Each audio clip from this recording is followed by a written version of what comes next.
Good morning, everyone. It is Rebecca E. Parsons, and I am back on this beautiful morning with another background of our Journal the Word book of notes. I apologize for my voice. I am a little under the weather, but I am still pressing on with my commitment to you to be here every day this year. So we're just going to take it easy on me and take it easy on you today. My idea for this one is like a tie-dyed background page. So what I want to do is use old pieces of paper, old pages from books, sheet music, newsprint. I did several tests, and here are some of those. You can see, I'll hold them up closely and see what they look like. This one did pretty well. I did some torn pages out of books, and I really like what happens, especially in the cracks and crevices. So we will be folding the paper up. This newsprint didn't do very much, but it did age it some, so I think that is going to be usable. Another piece of the paper. This is an old book page, and it kind of started to fall apart when I was unfolding it. So I'm going to show you what I do and what I learned not to do. So let's just start. What I've got here is just some really good, I used Golden's fluid acrylics for this because they are very highly pigmented. But of course you can do it with your craft paints, no problem. You would just use more of the paint ratio to the water. For these, I did about 4 or 5 drops in about a 1/4 cup of water. And make sure you mix it up really, really well. And you may have to keep mixing it up. It may separate during the process. This golden doesn't separate too badly, but some of it may separate as you work, depending on the level of the quality of the paints you're using. Okay, so what I first was doing was just wadding the papers up and dipping them in.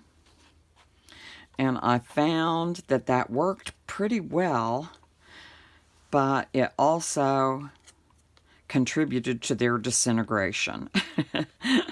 So it didn't quite work like the tie-dye I hoped for. Let me move this out of the way and show you how I laid them down. After I opened them, I just put them down on a piece of wax paper to dry. And this, let me see if I can show you what happened. I just dipped it in. And this is kind of a good way to age pages. It's very similar to the process I use when I tea dye or coffee dye. But let me just show you. This is an older book page, and it is really starting to disintegrate. It is falling apart right in front of my eyes. So I can get it laid out on this piece of paper pretty well, but you can see what is happening. It is really starting to fall apart. It's very, very fragile.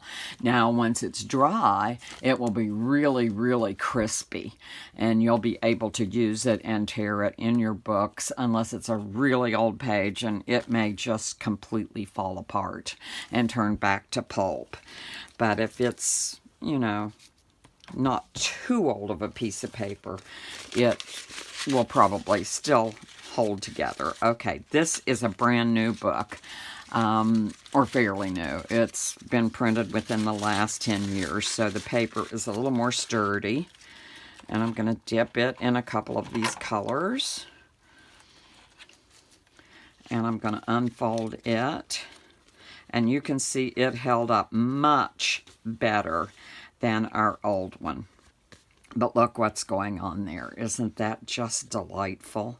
Let me dip this in that orangey color one more time. because the yellow seems to have taken over. But it responded a whole lot better, and it unfolds much more neatly. But since I dipped it twice, it's starting to disintegrate also. So I just want you to be aware that that can happen as you work. So my best advice would be to get some dollar store books and play with those if you want to do this technique, because I think those are going to be your best option. Okay, let me move this out of the way, and so I can let these start to dry. And you can dry them with a hair dryer, but again, if you're drying the old book pages, I find that they can fly away and disintegrate and stuff. So it's kind of a hard thing to do with a hair dryer. So it's best to just let them, you know, if you've got outside where you can lay them in the sun, or just let them dry in your studio. That will work. Okay, so I'm going to use some of these pages I've got here.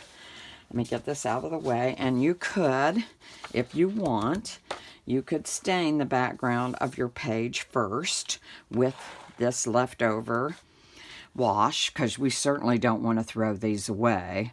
They are good to use on your pages in the future, but I'm just going to, right now, do it on the page without staining it. I am just going to glue this down.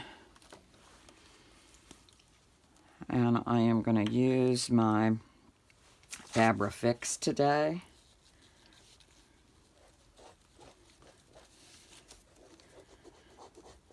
Because it's a little bit easier to do this than it is to use the glue stick on these bigger pieces of paper.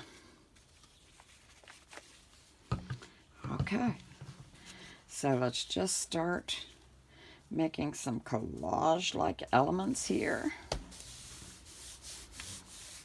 Collage is fun, and you can take your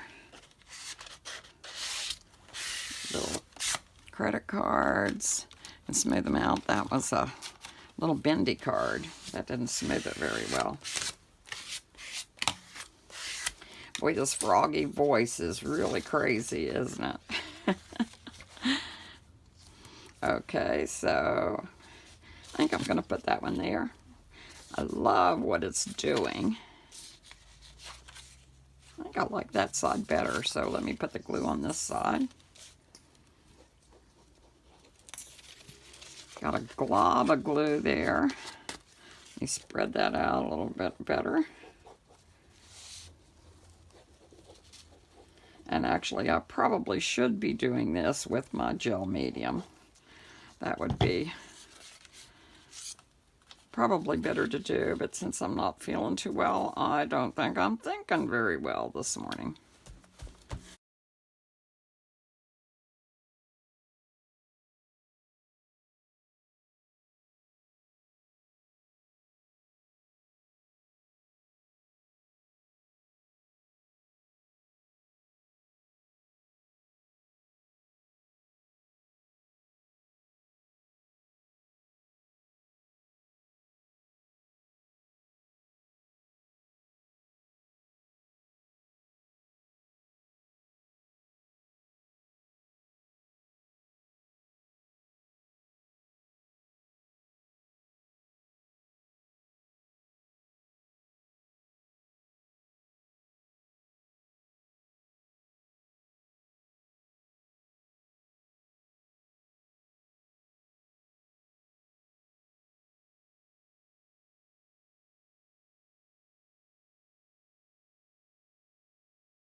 And of course, like I've been telling you, I'm going to talk a little bit more about our backgrounds and why we're making so many backgrounds and so many different ones for our journal.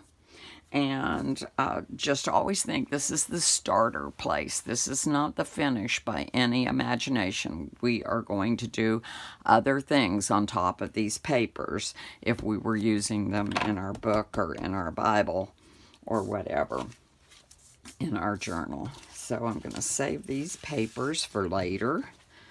And I might come in here just because we've got it and paint over this with some of our color,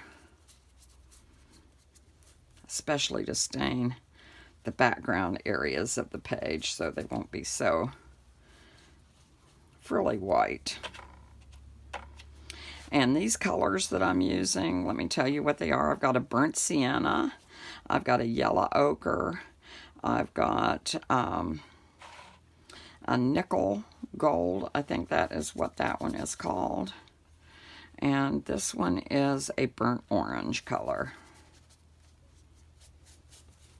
So I'm just going to spread some of this love around so the back of the pages don't look so pearly white. Not overthinking it, not overdoing it. Just kind of letting it happen as it does. Get some yellow up in that area.